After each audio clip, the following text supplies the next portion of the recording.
Steve Nash answers LeBron's question on where he got his swagger from. Quote, let's be real. I wanted to be black, end quote. So this is an episode of Mind the Game podcast, LeBron's podcast. As you know, JJ Redick was the first co-host. JJ Redick becomes the Los Angeles Lakers head coach now.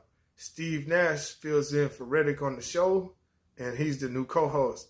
And as you can see, they're already catching headlines with some of the stuff that they're doing over there. So, real quick, just to unpack this.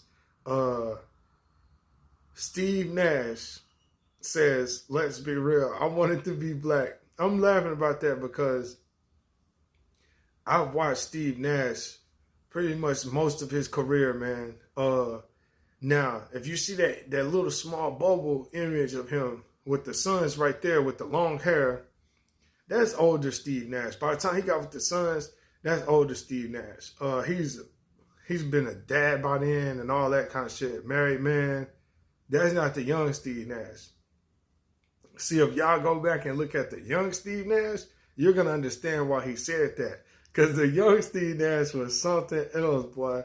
The young Steve Nash was a playboy. He was a player. Yo said Steve Nash was G'd up out here, real talk. Like, a lot of people don't know that. Steve Nash was standing on business out here, man.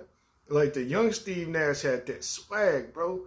Young Steve Nash didn't look like the dad you see there or whatever when he was an MVP. By that time, like I say, he was probably a husband, father, and all that. So he chilled out, let his hair go down his back, literally, grew his hair out, chilling.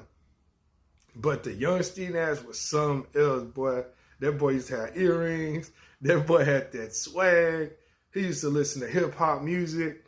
I remember he used to talk about Nas and shit. You know, listening to Nas and Wu-Tang and shit. It's funny he says this because I'm like, damn, it made me laugh. I'm not going to lie when he said this because I was like, yo, I remember that Steve Nash, though, when he was talking about Nas and Wu-Tang and Jay-Z and shit. You know what I'm saying? Tupac and shit. You know what I'm saying? Like, I remember the hip-hop Steve Nash, you know what I'm saying? Before he became the father and husband that he ended up becoming and settling down. And you know what I'm saying?